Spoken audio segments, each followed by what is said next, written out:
Most businesses in the $1 million to $6 million range are losing $50 to $500,000 a year without even realizing it. Not because of bad employees, not because of the economy, but because of three silent links that most people never even look at in their business. So welcome back to another episode of the Chad T podcast. This is the show for business owners running $1 million to $6 million businesses that want to grow to 12. I'm your host, Chad T. Let's get into it. So I've done operations 20 something years now, from the military to corporate companies as small as 40 million and as large as $700 million.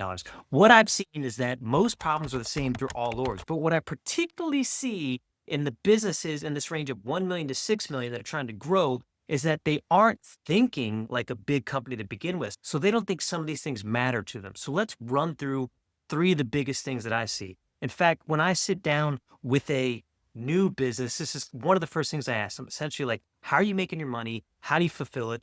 And then we look at the ways we can double those things, how you generating your leads, etc.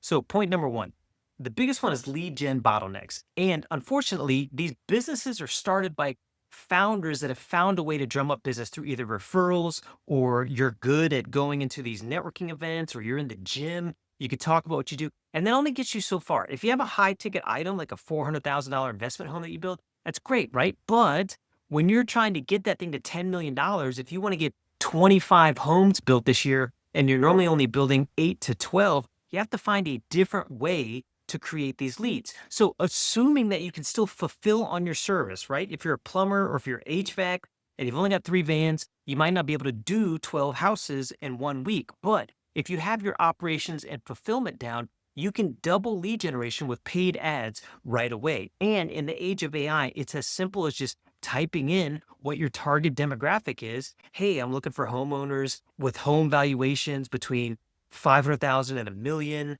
that are normally young families that go to this kind of school. How do I get in the conversation in their head?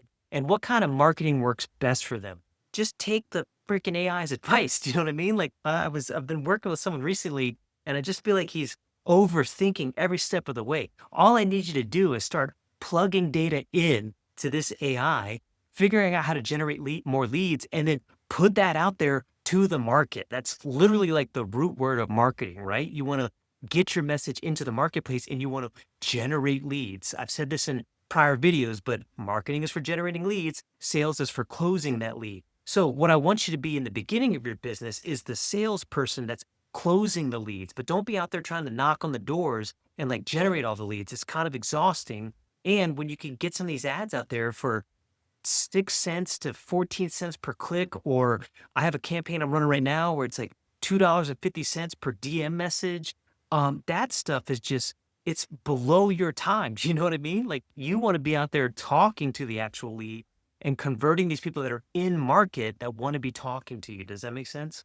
The next one that I see is called the quote to cash slippage. I've talked about this a lot in my videos. It's not my primary subject because it bores you guys to death, but businesses have 4 main quadrants, and I'll put that on the screen for you here. You have lead generation or sales, or lead generation and sales, if you want to think about it that way. But that's everything you're doing to like get people to know about your business, get these leads in, make sure that stuff is trickling into your sales guys so that they can convert it to orders, right? That's the next little quadrant up here. How are you receiving your orders? Are you doing it with Stripe, with PayPal? Do you have a merchant account? Are you receiving POs and then sending invoices and getting checks back? Do you know what I mean? So those two, that's half your business right there, right? All the leads, and then how you're actually taking your orders, your order fulfillment, your order management. Then it comes down to what you guys all like the most, which is fulfilling, which is rolling your trucks or building the homes. And then what we all kind of slip on is this finance side. Are you bookkeeping correctly, accounting correctly, and actually getting your money back in? If you're not receiving the money, if it just sits out there for net 60 days or 6 months before you collect it, for all you government contractors out there, you're going broke while you're trying to drum up more business. But it's super important that you treat your business like it's a $70 million business already, even if it's just a $4 million business. You have to sit down every day. I've got a whiteboard over here, but like consider the points of your quote to cash, write them out, and then say, as the business owner, how am I shepherding that? How am I stewarding that? Does that make sense?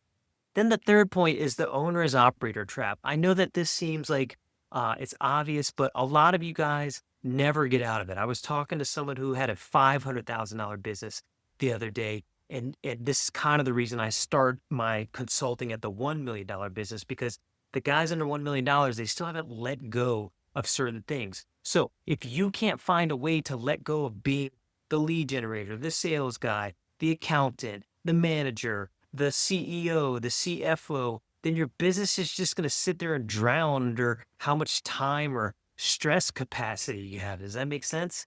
It's kind of a frustrating experience. So if you don't ever get yourself out of that, then you'll never grow. You'll never scale into these bigger businesses. So if you like this video, I want you to like and subscribe. If you want help growing your business into and up to the $12 million range, reach out to me in the comments. Let's connect. I'll see you in the next one.